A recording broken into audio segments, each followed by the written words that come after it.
हाँ जी।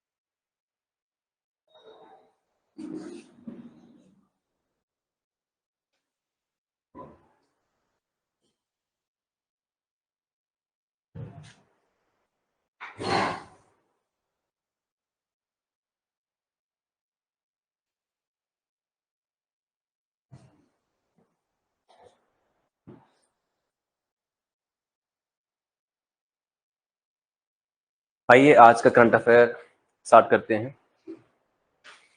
तो आज के करंट अफेयर में let's discuss first of all some MCQs. कुछ एमसीक्यूज को हम डिस्कस कर लेते हैं। इंग्लिश ट्रांसलेशन साइट पे जाकर आपको मिल जाएगी, मैं हिंदी में इसकी व्याख्या करूंगा। चलिए तब तक जब तक ट्रांसलेशन नहीं होती देखते हैं। Which union ministry organise the technology and Bharatiya Bhasha summit. भारतीय भाषा समिट माने सम्मेलन करवाया जा रहा है भारतीय भाषा के ऊपर, वेरी वेरी इंपॉर्टेंट। और इसे करवाया गया मिनिस्ट्री ऑफ एजुकेशन है, माने शिक्षा मंत्रालय।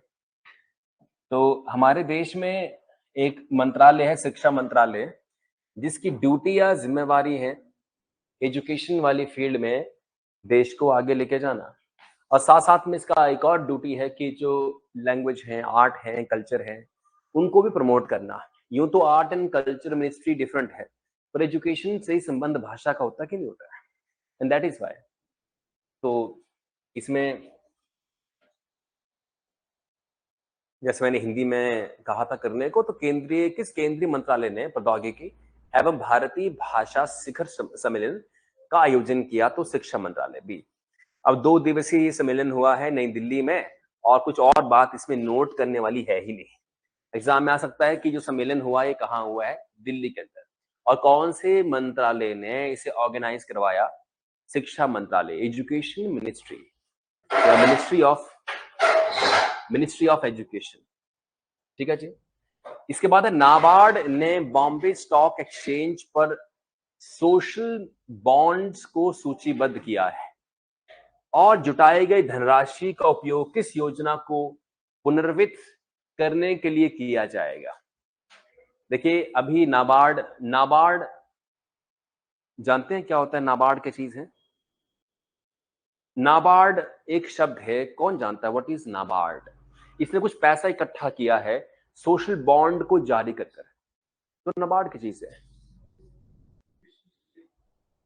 एक, क्या है? कृषि से बैंक। हाँ बात तो सही है। तो एग्रीकल्चर या कृषि से जुड़ा हुआ एक बैंक है। तो नाबार्ड की फुल फॉर्म, जैसे नाबार्ड अंग्रेजी में ऐसे लिखा जाएगा ना, NABARD, तो नाबार्ड की फुल फॉर्म होगी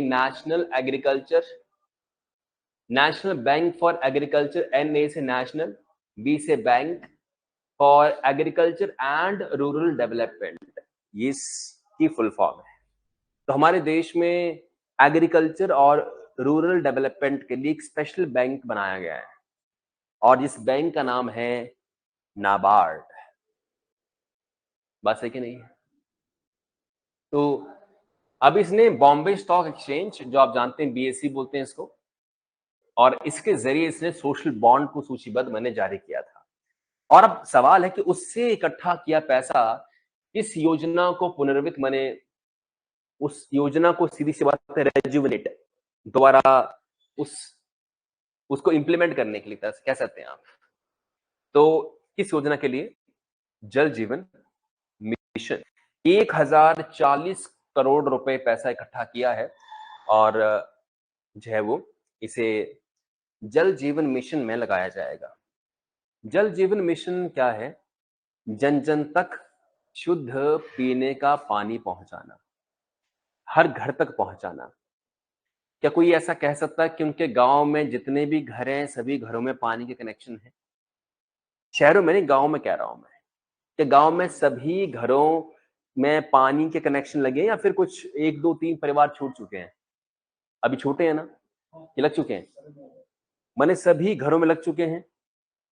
चलिए, एक बात तो साफ होती है कि चंबा डिस्ट्रिक्ट ऑफ हिमाचल प्रदेश, जो कि एस्पिरेशनल डिस्ट्रिक्ट में आता है, वहां भी काफी हद तक पानी की पाइपें बिछाकर पीने का पानी मुहैया करवा दिया गया है।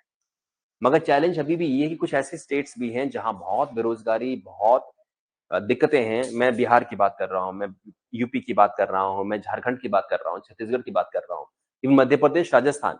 इन क्षेत्रों में सोशल सर्विसेज बहुत कम है, जैसे पानी वानी, ये जो चीजें जो सरकार आपको प्रोवाइड करती है, तो इसमें काफी लैग करते हैं पीछे। कई बार आपने फोटोज देखी होंगी कि कुछ लेडी है राजस्थान के अंदर, मटके 3 लेकर जो है वो पानी लेने जा रही है शाम को। 2 2 3 3 घंटे का सफर है सिर्फ पानी लेने का। This shows what? This shows कि आदमी मात्र पीने के पानी के लिए 3 से 4 घंटे लेबर दे रहा है, और उसी 3 से 4 घंटे के लेबर को काम में लगाया जाए तो बहुत पैसे बन सकते हैं। अच्छा अच्छा।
चलिए, तो मैं बात कर रहा था सोशल बॉन्ड के बारे में, और मैंने कहा कि घरों घरों तक पीने के पानी की सुविधा पहुंचाना किसकी जिम्मेवारी है? जल जीवन मिशन के।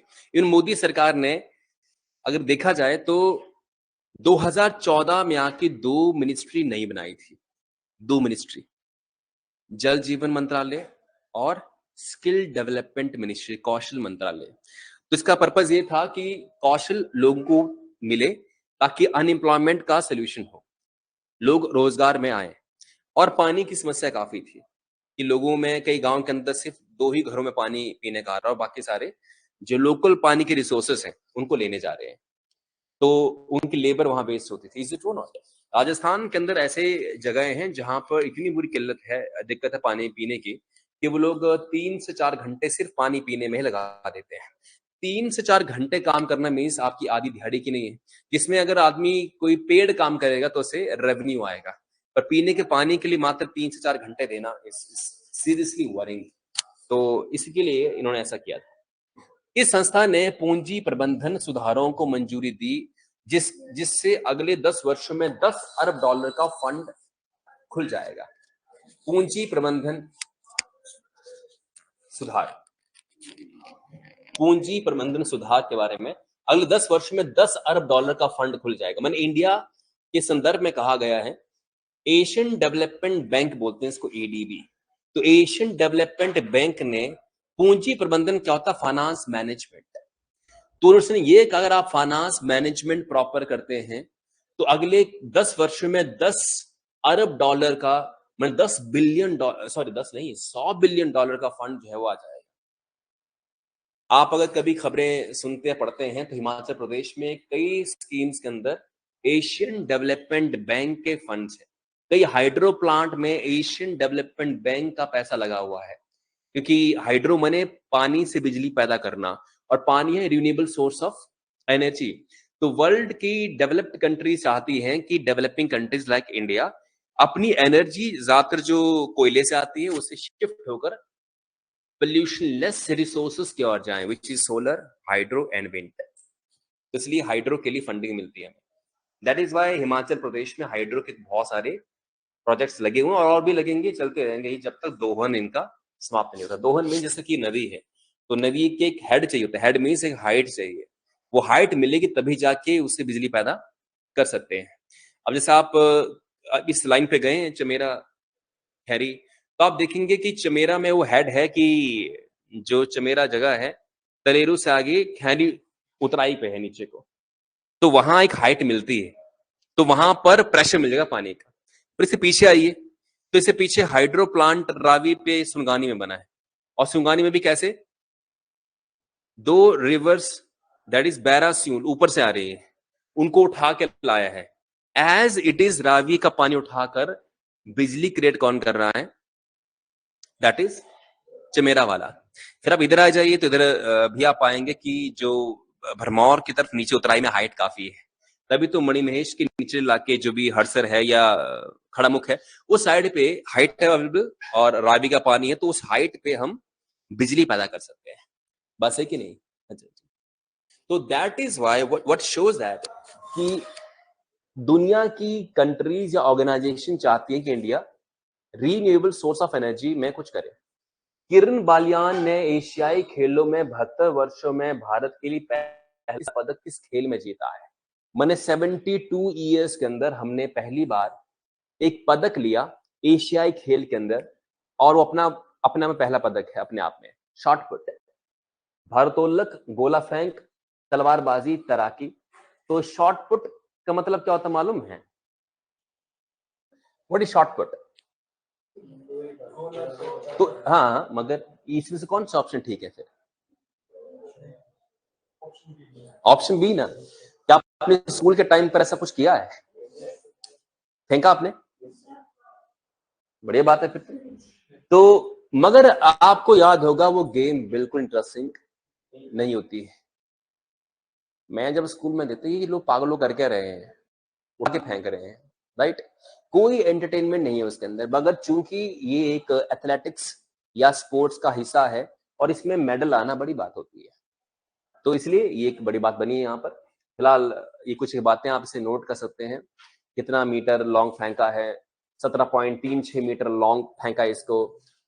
तो 72 साल में एग्जाम ऐसा सकता है कि किरण जो बलियान है हाल ही में खबरों में रहे हैं, तो इनका जो संबंध किस फील्ड के साथ है, स्पोर्ट्स, एजुकेशन, साइंस, ऐसे भी क्वेश्चन पूछ सकते हैं। और ऐसे पूछ सकते हैं कि उनका किस स्पोर्ट के साथ कनेक्शन है, तो फिर ये आपके सामने आ जाएगा। Pacific Asia travel association PETA travel mart 2023 का मेजबान देश कौन है? पैसिफिक एशिया ट्रेवल एसोसिएशन का मेजबान देश भारत। तो एग्जाम में क्वेश्चन आ सकता है कि अच्छा क्या, देखिए इंडिया चाहता है कि उसका जो टूरिस्ट है बढ़े, समझा?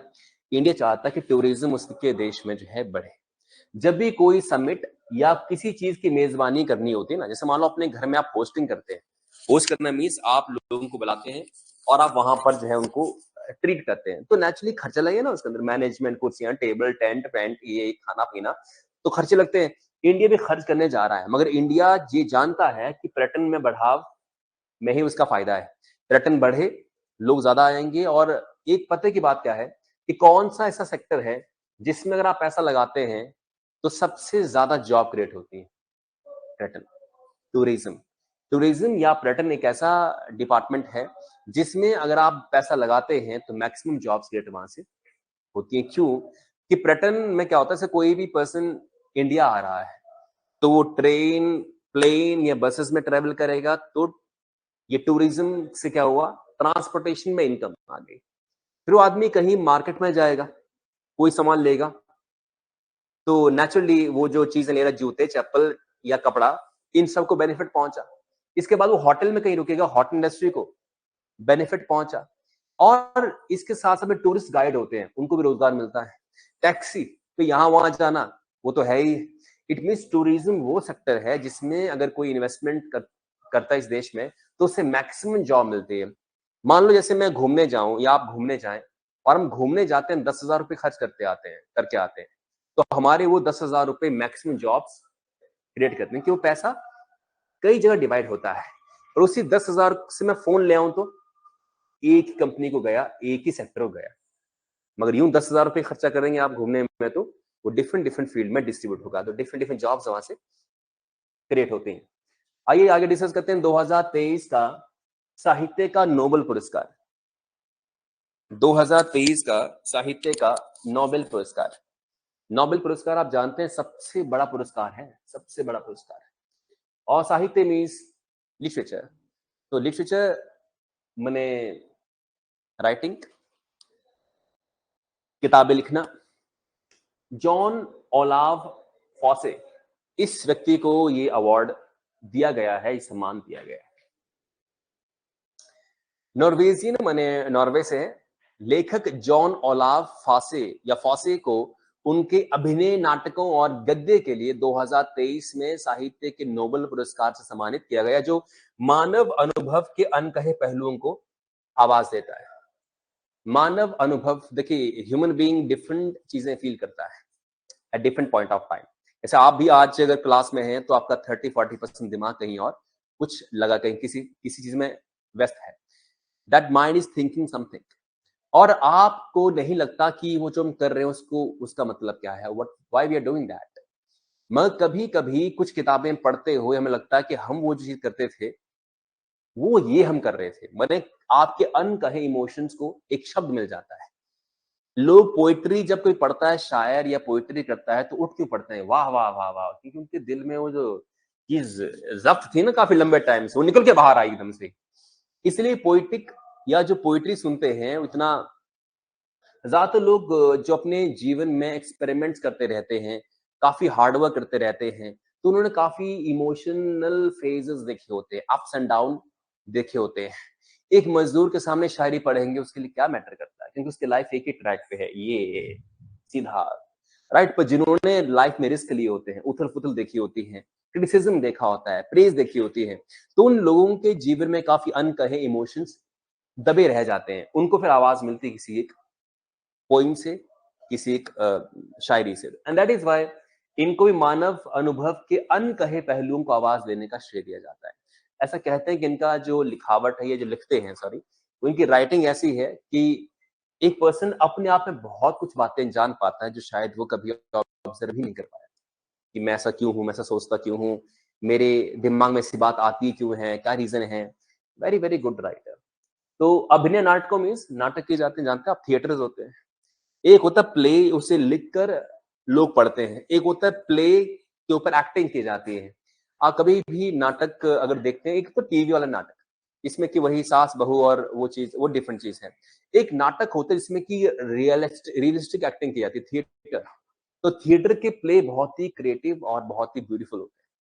हम देखेंगे उनको तो लगता है कि नहीं ये है क्रिएटिविटी। पर थिएटर आर्टिस्ट को मौका नहीं मिलता फिल्मों में काम करने का, क्योंकि थिएटर वाले लोग कैसे होते हैं, बिल्कुल डीप जाते हैं एक्टिंग में। और फिल्म में क्या, ऊपर ऊपर से बात करनी है कि फिल्म जो देखने आता है वो आदमी पहले दिमाग से तो होता ही नहीं ना, जो फिल्म देखने गया। इंडियन फिल्म ज्यादातर, जैसे मान लो एग्जांपल लेता हूँ, ये वेलकम, और कल एक मूवी थी टीवी पे चल रही, इसका अक्षय कुमार की, जिसमें कि कुछ बहरे हैं, कुछ क्या है, एक अंधा होता है, हाँ जी, हाउसफुल 3। इतनी बकवास फिल्म है वो, ये बनी पूरी सीरीज में, जो कि चली है, हाउसफुल 1, हाउसफुल 2, हाउसफुल 3, और 4 आ चुका क्या इसका पार्ट, 4 पार्ट बन चुके हैं, और बेवकूफ लोग 3-3 घंटे उसको देख रहे हैं। मैं ऐसे नहीं कह रहा हूँ कि मैं उनसे कोई ऐसा नहीं मेरा, पर मेरे बोलने में कोई क्रिएटिव आर्ट ही नहीं उसके पीछे, कोई क्रिएटिव आर्ट नहीं है उसके पीछे, तो चल रही है ना। तो थिएटर का आर्टिस्ट वो फिल्में करेगा ही नहीं। दैट इज वाई मैं अभिनय नाटकों की बात कर रहा हूँ। जो थिएटर आर्टिस्ट होते हैं वो थिएटर ही करते हैं, और अच्छे अच्छे लोग जो पसंद करते हैं थिएटर आर्ट को, उसको देखने थिएटर पहुंचते हैं। दिल्ली में ऐसे बहुत थिएटर हैं जहां ये लोग ये बहुत कम पैसा कमाते हैं। वही अक्षय कुमार उस मूवी के लिए 660-70 करोड़ चार्ज कर लेगा कि ज्यादातर ऑडियंस वो देखने आती है, राइट। जोक, गंदे से जोक, उस पे हंस रहे हैं, राइट, जिसका कोई अर्थ ही नहीं कि वो जोक क्या है, तो उस पे हंस रहे हैं। तो ये पब्लिक जो है ज्यादातर वैसे देखना चाहती है। इसलिए इंडिया में ऐसा कहा जाता है कि हमारे जो इंडियन सिनेमा है उसको अभी तक कोई अच्छा ऑस्कर अवार्ड क्यों नहीं मिल पाया है, राइट। एक टाइम पर सत्यजीत रॉय की फिल्में आती थी, जैसे एक फिल्म थी उनकी जिसमें एक बड़ा अच्छा मुझे इतना जमीन या कुछ ऐसी फिल्में आती थी, रोटी कपड़ा मकान, राइट। तो इसमें जनता के इश्यूज अगर आप अभी भी देखें ना फिल्में वो 70 और 80 के दौर की, ऐसा लगता है कि वही पूंजीवाद दिखाया हुआ है, रोटी कपड़ा मकान की फाइट दिखाई हुई, करप्शन को दिखाया हुआ है, पॉलिटिशियन को दिखाया कैसे पॉलिटिशियन जो है वो पैसा लेकर काम करता है। और आज की फिल्म में आप देखेंगे इसके अंदर बिल्कुल सब लोग, कोई इशू है ही नहीं इसमें, इशू लेस है। तो इसीलिए आज का जो हमारा जो ये कंटेंट है ये अवार्ड के लायक नहीं है, इसलिए क्रिएटिव आर्ट यहाँ जो है वो नहीं हो पा रही, पनप नहीं पा रही। खैर काफी बातें इसके अंदर हैं। इनको इनके कुछ उपन्यास ऐसे रेड ब्लैक, उदासी में कोई आने वाला है, हम और कभी अलग नहीं होंगे, नाम, अगर आपको मौका मिले तो इन बुक्स को जरूर खरीदना खरीदना, ये काफी अच्छी बुक्स हैं। ये तो मैं नेट पे देखने वाला मतलब चेक किया था उसको कि कोई आने वाला है। तो ऐसे कुछ उनकी ट्रांसलेशन की हुई किताबें हैं। तो ये इनकी कुछ उपन्यास हैं जिसे आप देख सकते हैं। और फिलहाल ज्यादा इसमें नोट करने वाली बात नहीं है, मैं नहीं चाहूंगा आप इसमें बहुत ज्यादा समय दें। तो नोबेल प्राइज इन लिटरेचर ये इसका नाम है। और मैं कुछ बातें यहाँ नोट करके लाया था इसके अंदर, ये वाली चीज कि इंडिया में अभी तक किन किन को नोबेल प्राइज मिल चुका है। इसकी बिगिनिंग होती है 1913 में, रविंद्रनाथ टैगोर, राइट। तो रविंद्रनाथ टैगोर को 1913 में लिटरेचर में मिला नोबेल प्राइज, सही है, साहित्य में। इसके बाद सीवी रमन 1930 में किसके लिए, भौतिक विज्ञान मीन्स फिजिक्स के लिए मिला। और फिजिक्स में रमन प्रभाव मीन्स रमन इफेक्ट की खोज इन्होंने की थी। हरगोविंद खुराना 1968 मेडिसिन में अनुवांशिक कोड की व्याख्या, जेनेटिक कोड की व्याख्या की थी कि क्यों एक पर्सन ऐसे बिहेव करता है, क्यों एक पर्सन का बॉडी स्ट्रक्चर, उसका फेशियल उसके जो एक्सप्रेशंस हैं, कई हद तक आप जानते हैं कई बच्चे जो हैं अपने पेरेंट्स जैसे हूबहू एक्सप्रेशन देते हैं, रिएक्ट करते हैं वन। तो ये जेनेटिक कोड है जो इनसे सब करवाना होता है। सुब्रमण्यम, अच्छा, मदर टेरेसा 1979 में शांति के लिए, गरीबों के कल्याण। और मदर टेरेसा इंडिया आई और रिच लेडी थी एक तरह से कह सकते हैं। और इंडिया में उन्होंने काफी सेवाएं की थी। सुब्रमण्यम चंद्रशेखर 1983 में भौतिक विज्ञान, अगेन फिजिक्स। दलाई लामा शांति के लिए, चूंकि वो हैं तो तिब्बतीन, पर चूंकि वो इंडिया में काफी लंबे समय से रह रहे हैं तो इनको भारतीय कह दिया जाता है। इनको इंडियन सिटीजनशिप भी प्रोवाइड कर दी जा चुकी है, तो इसलिए अमर्त्य सेन 1998 में अर्थशास्त्र, इकोनॉमिक्स। वेंकटरमन रामकृष्ण 2009 में रसायन विज्ञान के लिए। कैलाश सत्यार्थी 2014 में शांति के लिए। और कुछ समय पहले इकोनॉमिक्स में मिल चुका है एक अवार्ड और, अभिजीत बनर्जी, राइट।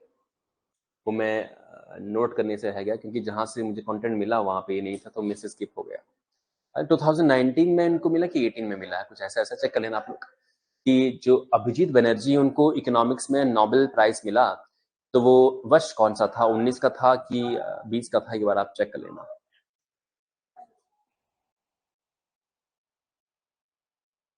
ये आप नोट कर लीजिए।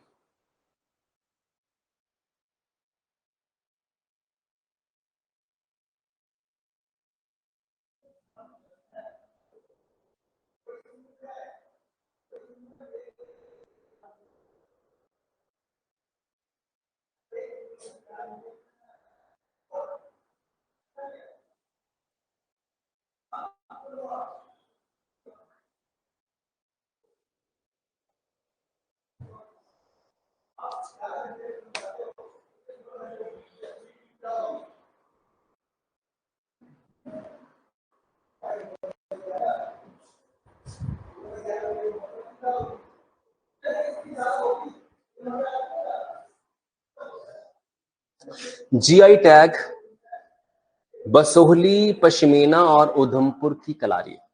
हाल ही में बसोहली पश्मीना और उधमपुर जानते हैं, बसोहली उधमपुर कहाँ है? ये जम्मू कश्मीर में है। और वहां की कुछ चीजों को जीआई टैग मिल चुका है। What is GI tag? GI, geographical indication tag. तो कुछ प्रोडक्ट्स को जो किसी ज्योग्राफिकल एरिया को बिलोंग करते हैं, ये चंबा रुमाल है, वो चंबा को बिलोंग करता है, ना किसी कंपनी को, ना किसी एक स्पेशल व्यक्ति को। तो जब कोई चीज ज्योग्राफिकली किसी एरिया को बिलोंग करती है तो उसको फेमस करने के लिए, उसे थोड़ा सा प्रमोट करने के लिए गवर्नमेंट जो है उसे जीआई टैग दे देती है। तो बसोली पश्मीना और उधमपुर की कलारी एक लोकप्रिय डोगरा व्यंजन और प्रतिष्ठित भौगोलिक संकेत टैग से सम्मानित की गई है। कलारी है, अब देखते हैं क्या ये। देखिए, बसोली जो पश्मीना है, ये जिला कठुआ जम्मू और कश्मीर में है। ये जो बसोली पश्मीना है, पश्मीना आप देख पा रहे हैं, ये एक तरह का पश्मीना शॉल, आपने नाम सुना कभी? तो पश्मीना शॉल एनसीईआरटी में पढ़ेंगे आप, तो वहां के कुछ ऐसे पश्मीना गोट होती है, बकरी होती है पश्मीना, है ना। और उसकी जो वूल होती है वो इतनी गर्म होती है कि उसके बने शॉल पतले से होते हैं मगर गर्म बहुत होते हैं। महंगा बहुत मिलता है ये शॉल, 5 से लेके 10,000 तक मिलता है ये शॉल जो है, बहुत ही महंगा होता है। क्योंकि इसमें जो ऊन इस्तेमाल की गई है वो पश्मीना बकरी की है, गोट। और जो इतनी ठंड में सर्वाइव करती है ऊपर लद्दाख वाले एरिया में या ऊपर जेएंडके वाले एरिया में, ठंडे उसमें सर्वाइव करती है। तो नेचुरली उसको कुदरत ने ऐसे वूल दी है जिससे वो अपने आप को बचा सकती है ठंड से। तो गर्मी में उसकी वो काट कर बना लिया करते हैं। तो इस तरह से चीज है। सुंदरता है, हल्की होती है और काफी सुंदर होती है और काफी गर्म इसको माना जाता है। हाथ से काटते हैं, इसको बनाते हैं, जो भी है। और कलारी व्यंजन ये वाला है, कलारी जिसका नाम अभी डिस्कस हुआ, उधमपुर जिला है जम्मू और कश्मीर का। ये व्यंजन दूध का उपयोग करके तैयार किया जाता है और परिणाम स्वरूप गाढ़ा पनीर बनता है इससे। हाँ जी, इसे अपनी ही चर्बी में पकाया जाता है, नमक डाला जाता है, जो भी है, ये खाना है, मन कुछ नहीं है। इसे स्ट्रीट फूड वहां कहते हैं। जब भी आप उधमपुर जाते हैं तो आपको स्ट्रीट फूड में ये भी मिल जाता है, वहां का जो लोकल, काफी टेस्टी होता है। एक आध बार मुझे भी मौका मिला था इसको चखने का, तो बहुत ही टेस्टी होता है। तो ये दूध से बनता है, ये जानना आपके लिए जरूरी था। पश्मीना शॉल चांगथांगी या पश्मीना बकरी के अंडरकोट के महीन ऊन से बनाया जाता है। अंडरकोट मीन्स उसकी जो ऊपर की चमड़ी के ऊपर जो बाल होते हैं, तो उसे निकाल कर काट कर जो है उससे जो है ऊन बनती है और उससे बनता है ये। तो है बहुत महंगा। जब भी आप शॉल मार्केट से लेते हैं तो एक शॉल होते हैं जो ऊपर से भी आते हैं, इवन कुल्लू से भी आते हैं, तो वो भी शॉल काफी महंगे होते हैं। मगर उन शॉल में वो क्वालिटी नहीं जो क्वालिटी पश्मीना शॉल में मिलती है। तो ये बहुत ही ज्यादा फेमस है, बहुत ही ज्यादा इनके रेट भी हैं और इनकी डिमांड पूरे भारत में और विश्व में भी बनी रहती है। तो इसलिए इनको डोगरा की पाक विरासत जो भी है। दलित सिख धर्म में परिवर्तित हो रहे हैं। कुछ दलित हमारे देश में हैं, शेड्यूल्ड कास्ट हमारे देश में है, जो सिखिज्म में कन्वर्ट हो रहे हैं। अच्छा, क्या कोई भी व्यक्ति अपना धर्म छोड़कर किसी और धर्म में कन्वर्ट हो सकता है? ऐसा है? कोई रोक टोक तो नहीं इस चीज के ऊपर? नहीं है। तो रोक टोक नहीं, अपना धर्म छोड़कर किसी और धर्म में वो कन्वर्ट हो सकता है। तो कुछ दलित हैं जो सिख धर्म में हाल फिलहाल में कन्वर्ट हुए हैं। और इनकी बात क्यों की जा रही है, पहले तो ये बात डिस्कस कर लेते हैं। एक्चुअली ये बिहार के अररिया जिला में थे, ये शेड्यूल कास्ट दलित, और इनके साथ जातिगत भेदभाव बहुत ज्यादा वहां पे था। मेरा दोस्त आज भी कहता है कि जैसे वो भूमियार हैं, भूमियार माने जो लैंड होल्डर या फिर जो जमींदार लोग होते हैं उसे बोलते हैं भूमिहार बिहार में। तो कहता है कि हमारे यहाँ जब भी शेड्यूल कास्ट काम करने आता है तो ज्यादातर लोग अपर कास्ट वाले, जैसे जो यूं तो दिहाड़ी 400 रुपए है, तो कहते 100 रुपए देते हैं, वो भी डरा धमका के लेना लो नहीं तो निकलो यहाँ से। तो जिस प्रदेश में जाति के आधार पर इतना भेदभाव हो कि पैसे तक उससे नहीं दे रहे हैं बराबर, वो गरीबी में रहेगा नहीं रहेगा वहां पर। एंड दैट इज वाई गरीबी से बचने के लिए उन्होंने पंजाब की तरफ रुख कर लिया। तो काफी बिहारी लेबरर आज डेट में कहाँ रहते हैं? पंजाब के अंदर, पंजाब में रह रहे हैं, लेबर के रूप में काम करते हैं।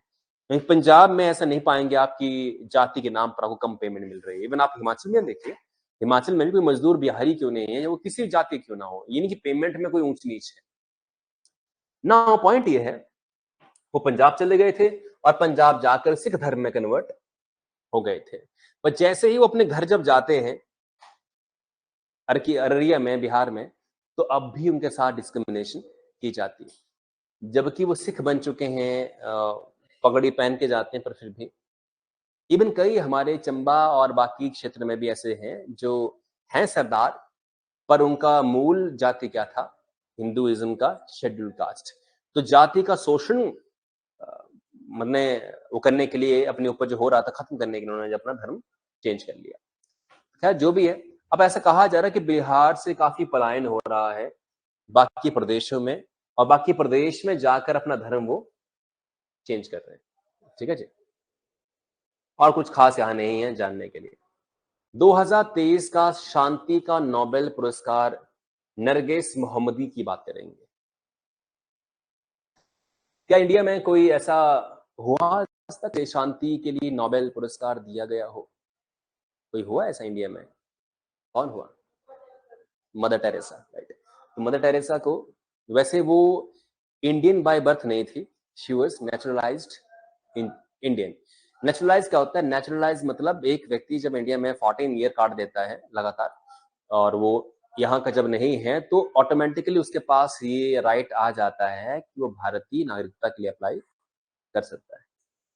2023 का शांति नोबेल पुरस्कार इस लेडी को मिला है। ये कहां से है? ईरान। एक ईरानी कार्यकर्ता नरगिस मोहम्मदी को विभिन्न उद्देश्यों के प्रति उनके समर्पण के लिए 2023 के शांति नोबेल पुरस्कार से सम्मानित किया गया है।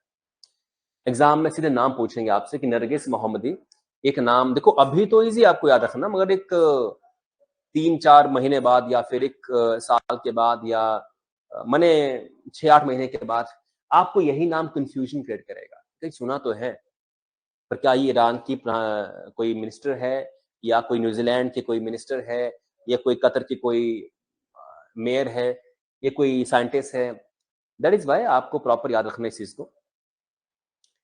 तो नरगिस मोहम्मदी का जन्म 1972 में हुआ, और ईरान में मानवाधिकार कार्यकर्ता है। ये मानवाधिकार मीन्स ह्यूमन राइट, तो she is a human right activist. कार्यकर्ता मीन्स एक्टिविस्ट। नोबेल पुरस्कार जीता है, पत्रकार भी और वैज्ञानिक भी हैं। जो भी है, इनकी कोई defenders of human rights centre की इनकी संस्था है, खैर उसके उपाध्यक्ष थी ये। मगर कोई अब इसमें क्या जानना, और इसे कारावास तक कर दिया गया, इसे जेल में डाला गया क्योंकि ये अपनी गवर्नमेंट के खिलाफ थी। ईरान में मुस्लिम्स मेजॉरिटी में है, और ईरान की सरकार महिलाओं को राइट्स नहीं देती है। जो भी मुस्लिम कंट्रीज हैं ज्यादातर, वहां पर महिलाओं को उनके राइट्स नहीं दिए जाते हैं। उनका मानना है कि जो विमेन है, उन्हें घर से बाहर किसी जॉब के लिए, काम के लिए नहीं जाना चाहिए, ये इस्लाम कहता है। और मैन ही है जो बाहर जाके काम करेगा और पैसा कमाएगा, जो भी है। अगर कोई महिला एजुकेशन के लिए आगे आती हैं, जॉब के लिए आगे आती हैं, तो ये वो ठीक नहीं समझते। तो इसने खिलाफ उनके जाकर ऐसी मूवमेंट चलाई कि महिलाओं के लिए एजुकेशन, महिलाओं के लिए एम्प्लॉयमेंट, तो उसे जेल में डाल दिया गया। कितने साल के लिए? 31 साल तक। स्ट्रगल जब इतना बड़ा होता है तो नोबेल प्राइज मिलता है। स्ट्रगल 1 साल का करोगे तो गवर्नमेंट जॉब मिलेगी, 3-4 साल करोगे बड़ी गवर्नमेंट जॉब मिलेगी, एंड 30-32 साल करेंगे फिर क्या मिलता है? Nobel prize. और हमें लगता है कि हमने बहुत मेहनत कर दी 1 आध साल लगाकर। कई बार हमारे मन में क्या फीलिंग आती है, कितना समय दिया, क्या प्राप्त हुआ? ये पागल है कि नहीं है? जेल में है, 31 साल जेल में रहते हैं। हाँ जी, हाँ जी। और पेशेंस, देखिए पेशेंस, लोगों की पेशेंस, मेरा ऐसा मानना है कि when you become patient for a long period of time, your success is that much long. तो इतने साल जेल में रहा और 154 कोड़े मारने की सजा तक इसे सुनाई गई थी। जिसने इतना जुल्म सहन किया हो, अगर हमें कोई ऐसा करे तो क्या इस रास्ते पर चलना मुश्किल है कि नहीं है? बहुत मुश्किल है। गवर्नमेंट जॉब की तैयारी करना इसके सामने कुछ भी नहीं है। जरा इमेजिन करिए कि आपको किसी कारण जेल हो जाए तो पूरा सोसाइटी, आपके रिलेटिव्स क्या बोलेंगे, आपको डिफेम कर देंगे। ये नहीं कि किस कारण आप जेल में जा रहे हैं, राइट रीजन या रॉन्ग रीजंस। तो आप समाज में कोई भी इन्वॉल्वमेंट दिखाएंगे ना, कभी भी आप पर केस हो जाएगा, आप जेल चले जाएंगे। गवर्नमेंट ही आपको नहीं छोड़ेगी। आपकी या हमारी सरकार, जो भी इंडियन गवर्नमेंट, अगर आप उसके खिलाफ जाएंगे ना, तो वही आपको इसी केस में अंदर करा देगी। तो ये चांसेस ऐसे दिखते हैं। खैर, इंडिया में डेमोक्रेसी है, लोकतंत्र है, मगर उन देशों में तो इस्लामिक रूल है, तो काफी दिक्कत है। तो इसे ये नोबेल प्राइज मिला है। मृत्युदंड तक इसे दिया गया था। जो भी, सॉरी, ये मृत्युदंड के खिलाफ थे, विरोधी थे, ये डेथ पेनल्टी नहीं मिलनी चाहिए। बाकी बहुत सारी बातें हैं, इसमें क्या करना नोट। अच्छा, आप मुझे बताइए कि क्या डेथ पेनल्टी मीन्स मौत की सजा या फांसी देनी चाहिए कि नहीं देनी चाहिए इंडिया में? आपका राय क्या है कि क्या सजा जो है उसमें मौत की सजा भी इंक्लूड होनी चाहिए, या फिर इंडिया अब काफी आगे बढ़ चुका है, अब मौत की सजा नहीं होनी चाहिए हमारे देश में? तो क्या मानना आपका, हाँ या ना? हम्म हम्म हम्म मैंने देना चाहिए उसको। मेरी सजा क्या पक्ष में है? आगे, मृत्युदंड खत्म नहीं देना चाहिए? मृत्युदंड किसी को देना चाहिए? देना चाहिए। पक्ष में है? हाँ, heinous crime, rarest of rare case हो। आप बताएं पीछे से। मृत्युदंड के पक्ष में हैं आप,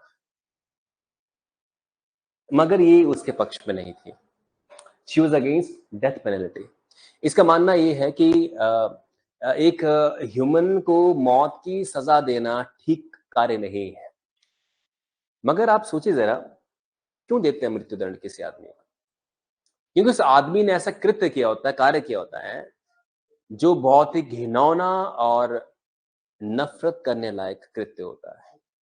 तो उसको मौत की सजा तब मिलती है जाकर, नॉर्मली नहीं मिलती।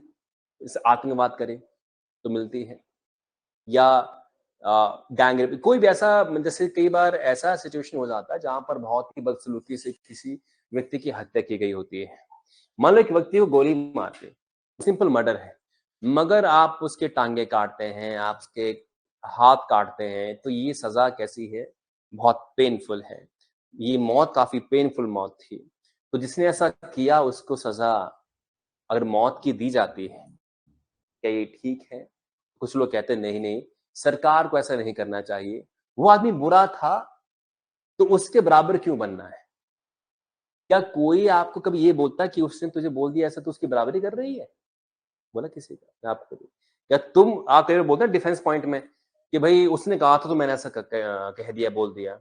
तो कोई आपको बोलता है इस चीज के लिए कि आप उसकी बराबरी क्यों कर रहे हैं, आप उसके बराबर क्यों जा रहे हैं? वो ठीक नहीं है, सब जानते हैं, आप उसके बराबर क्यों हो रहे हैं? आई थिंक कभी कभी को बोला गया होगा कि तुम उसकी बराबरी क्यों कर रहे हो, वो तो है ही ऐसा। और इसी थॉट पे आगे हम बढ़े कि जिसने क्राइम किया है और मर्डर बुरी तरीके से किया है, वो आदमी है क्या बहुत बुरा है। अगर सरकार उसको भी मौत का दंड देती तो उसके बराबर सरकार, ये गवर्नमेंट आके उसे, मैं बदला ले रही है उससे, उस आदमी से। पर कई लोग कहते हैं बदला ये जरूरी भी है, क्योंकि ऐसे लोग डरेंगे नहीं अदरवाइज। और मौत की सजा कम कर, ये मौत की सजा अगर खत्म कर दी जाए ना, तो कई लोग ऐसे क्राइम करने से नहीं डरेंगे, बढ़ जाएगा। अच्छा, आपका ये मानना है कि अगर आप मौत की सजा खत्म कर देते हैं, गवर्नमेंट ऑफ इंडिया, तो इंडिया में क्राइम बढ़ जाएंगे, लोगों के दिमाग से खौफ खत्म हो जाएगा, मृत्यु दंड उन्हें डराता है कि नहीं ऐसा नहीं करना है। मगर हकीकत क्या है कि क्राइम सोच के नहीं होते, अचानक होते हैं। क्राइम सोचकर नहीं होते, अचानक होते हैं। जब भी आपसे क्राइम होगा तो अचानक हो जाएगा आपसे। जैसे मान लो आपका कोई गुस्सा आ गया, दिमाग खराब हो गया, और आपने कोई चीज उठाई और ये मार दिया, मर गया। अब क्या करें?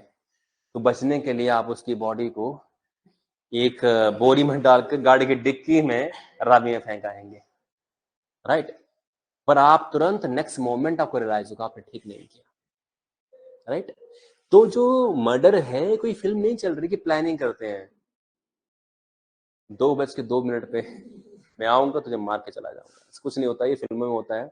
जब भी मर्डर ऐसी घटनाएं होती हैं वो एकदम से in the moment of heat होती हैं, गुस्सा आपको आ गया, एकदम से आपने कुछ किया ऐसा और हो गया, ऐसे कोई प्लानिंग से मर्डर नहीं करता। हाँ, रेयर केस ऐसे हैं जैसे जिसमें कुछ लोग होते हैं जो रसूखदार लोग हैं और उनसे किसी की बन नहीं रही है मान लीजिए, और ऐसे-ऐसे सिद्धू मूसेवाला को मार दिया गया था। तो उससे वो गैंगिज़्म था, एक गैंग की दूसरे गैंग से दुश्मनी है, तो उन्होंने प्लान किया था कि गाड़ी इसकी तब पहुँचेगी, वहाँ उस पॉइंट पे मारेंगे। वो एक रेयर केसेस है, मगर मैं कह रहा हूँ नॉर्मल केस में जो मर्डर करते हैं वो अनप्लान्ड होते हैं। तो 99% केसेस में मर्डर क्या होते हैं, अनप्लान्ड। अगर वो डरते होते ना कि हमें सजा मिलेगी तो कौन ऐसा करता, पर ये मोमेंट में ऐसा कई बार हो जाता है। ऐसे एक्सपर्ट लोग कहते हैं कि जब भी हमने ऐसे लोगों से बात करी जो क्रिमिनल थे, बहुत अच्छे लोग भी निकले बीच-बीच में, बहुत बढ़िया लोग भी निकले। तो क्रिमिनल कोई बहुत बुरा आदमी, समझे आप लोग? जो क्रिमिनल है बहुत बुरा आदमी नहीं होता। वो मोमेंट ऐसा था उससे उससे ऐसा हो गया है, तो बुरा आदमी नहीं होता। और किसी को उसने मार दिया गलती से, उसके बाद उसके बॉडी के टुकड़े कर दे रहा है या कुछ कर दे रहा है, फिर इसको कहीं फेंक दे रहा है, तो बचने के लिए उसने फेंका, राइट? पर ये काम तो ठीक नहीं था। मगर उसने क्या ये प्लानिंग से किया था? नहीं, प्लानिंग से नहीं किया होगा। 99% केसेस में प्लानिंग नहीं होती है कि नहीं है? एक बार मैंने कहा था आपको, धर्मशाला के अंदर एक जेल है, मालूम है आपको? तो उस जेल में क्या कर रखा है ना, कुछ जो जेल में जब भी कोई जाता है ना, उसको फ्री में खाना नहीं खिलाते हैं, उससे काम करवाते हैं।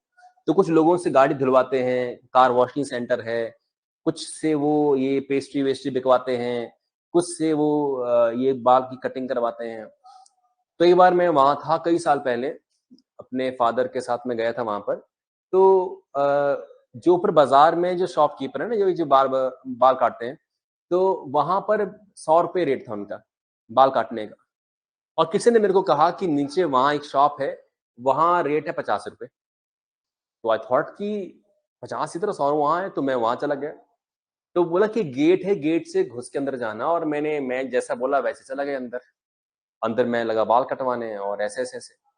तो एक आदमी जो बाल काट रहा है, वो बात भी साथ में कर रहा है और मेरी उसने कटिंग करना चालू कर दी है। तो एक अंकल कहता है, कितने साल के लिए अंदर गए हो? तो मैं बोलूँ ये क्या बोल रहा है इसको? तो उसने कहा, जी 7 साल के लिए गया था, 3 साल और बचे हुए हैं। तो हुआ क्या था बोलते हैं? तो उसने कहानी बताई कि मेरे को मैं ठोक दिया इसको, मैं कान में डला रिप। तो मेरे को उस तरह उसके हाथ में डर लग रहा है कि कहीं जिस तरीके से ये कह रहा है कि चाकू मार दिया मैंने किसी आदमी को, उस तरह उसने ऐसे पकड़ा है नहीं, तलवार पकड़ता कोई आदमी और ऐसे कर रहा है।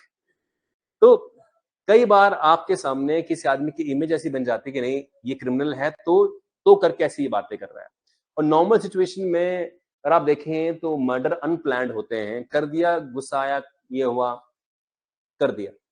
तो फिर उससे पूछा कि मतलब रिपेंट नहीं होता, रिपेंट कि तुमने अपनी जीवन कितने साल खत्म कर दिए, ये हो गया। तो कहता बहुत रिपेंट होता है, बहुत दुःख होता है कि ऐसा क्यों किया था, कि परिवार, बच्चे, सोसाइटी में इज़्ज़त नहीं बची, मेरी बेटी की शादी होने वाली थी, शादी टूट गई कि इसके पापा ने ऐसा कर दिया। तो कहते पूरा परिवार खत्म हो गया। माने मेरी पूरी जनरेशन्स, मेरे जो पिता और दादा ने अच्छे कार्य किए थे, सारे कार्य मिट्टी में मिल गए, मेरा ऐसा करने से। दुःख तो बहुत होता है। उसने ऐसा कहा। दैट मीन्स कि वो प्लान नहीं था कि मैं प्लानिंग से करके आया हूँ मर्डर और ये और ऐसा-ऐसा नहीं है। मगर एक पॉइंट ऑफ टाइम पे ऐसा लगता है कि जो लोग ऐसा करते हैं वो अनप्लान्ड होके करते हैं, तो वो उसके खिलाफ है कि मृत्युदंड नहीं देना चाहिए। थोड़ी-सी इसको चलिए, गैर कानूनी गतिविधियाँ रोकथाम अधिनियम। हाँ जी? कौन फर्स्ट वुमेन? शबनम? अच्छा, अच्छा। हाँ, तो ठीक है, देखो प्लानिंग मैं मना नहीं कर रहा, प्लानिंग भी तो होती है ना। जैसे मान लो कई बार आप प्लान करते हैं कि नहीं इस आदमी को खत्म करवाना है, रंजिश होती है, वो तो है ही है। रंजिश तो होंगी तभी आपने ऐसा करने का प्लान किया है।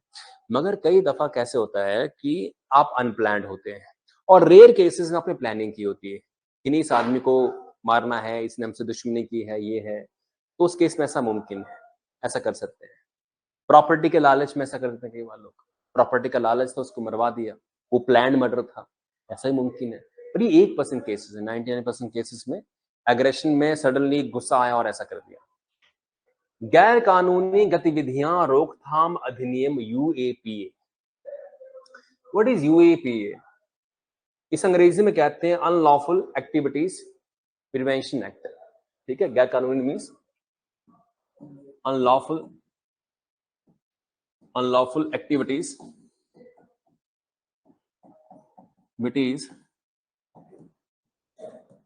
Prevention act.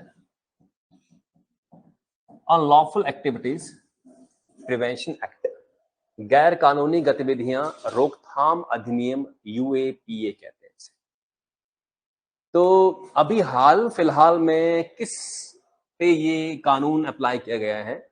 दिल्ली पुलिस ने समाचार पोर्टल न्यूज क्लिक एक ऑनलाइन न्यूज चैनल है, ऐसा कहा जा रहा है कि भाई चीन से इसको फंडिंग आती है, चीन समर्थक प्रचार करता है और ऐसा करने के लिए चीन से इसको पैसा मिलता है और इसलिए उसको यूएपीए के तहत उसके ऑफिस को जो है वो सील कर दिया गया है, उसके दफ्तर पर तालाबंदी हो गई है। तो जो भी ऐसे देश के ऐसी संस्थाएं जो देश के खिलाफ कार्य करती हैं, they work against the nation, तो उन पर यूएपीए कानून लगा दिया जाता है।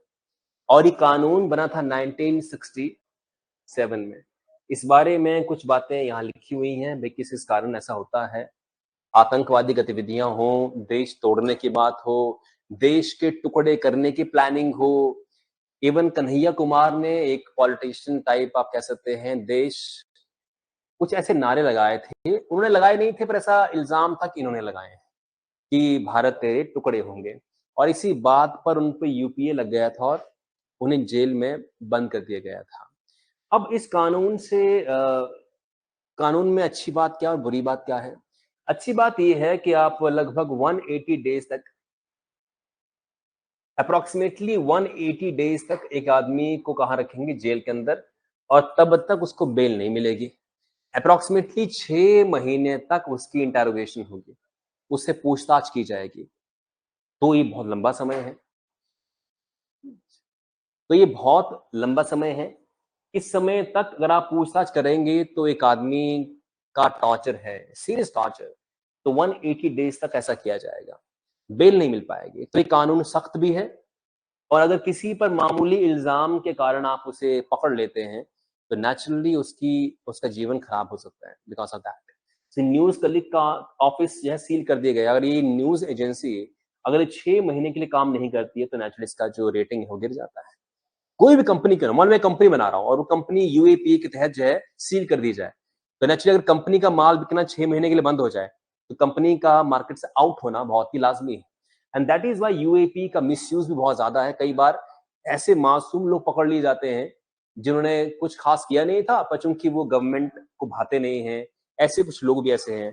फॉर एग्जाम्पल यूपी में कई मुस्लिम्स को यूपी सरकार की पुलिस ने यूएपीए के तहत गिरफ्तार करके जेल में डाल रखा है। उनका शोषण वहां होता है, टॉर्चर उनका होता है वहां पर। That is very very wrong. मैं चाहूंगा आप इसे यहाँ तक जो है उसके मुख्य मुख्य पॉइंट नोट कर लें। ये वाले 3 पॉइंट यहाँ पे जो बताइए।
ठीक है जी। तो मैं कह रहा भी यूएपीए में समस्या क्या है कि यूएपीए जो कानून है उसमें कई बार इनोसेंट लोगों को भी जेल में डाल दिया जाता है।